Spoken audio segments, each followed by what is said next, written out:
உனக்கே நடக்கலையா? உனக்கே நடக்கலையா? உனக்கு போய் நடக்காம இருக்குது. நான் ஜெபமே பண்றது இல்ல, நான் சர்ச்சுக்கே போறது இல்ல, பட் எனக்கு பாரு இப்படி நடக்குது, எனக்கு பாரு இதை வாச்சிருச்சு. ஆனா நீ என்னமோ காலையில இருந்து சாயந்தரம் வரைக்கும் கத்தரை தேடுறன்ற, 100 நாள் ஜெபம்ன்ற, 50 நாள் ஜெபம்ன்ற, ஆனா உனக்கு நடக்கலையா? உனக்கு நடக்கலையா? இந்த வார்த்தைய உங்கள்கிட்ட மட்டும் கேட்கல, யார்கிட்டையும் கேட்டிருப்பாங்கன்னா, யார்கிட்டையும் கேட்டிருப்பாங்க. மார்த்தாள், மரியாள் அவங்கள்ட்டையும் கேட்டிருப்பாங்க. அதனாலதான் அங்க தனியா பேசிக்கிறாங்க. என்ன பேசிக்கிறாங்கன்னா, இவர் இவ்வளவு நேசிக்கிறார்ல அப்படின்னா அவனை சாகாமல் இருக்க பண்ணிட வேண்டியதானே. 2 நாளைக்கு முன்னாடி வந்து அவனுக்கு விடுதலை கொடுத்துருக்கலாம்ல அப்படின்னு அத்தனை பேரும் சுத்தி கேட்கிறாங்க. ஆனா ஆண்டவர் எல்லாத்தையும் கேட்டுட்டு அமைதியா இருக்கிறாரு.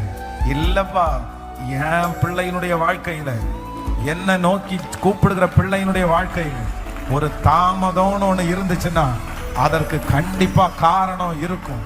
இவ்வளவு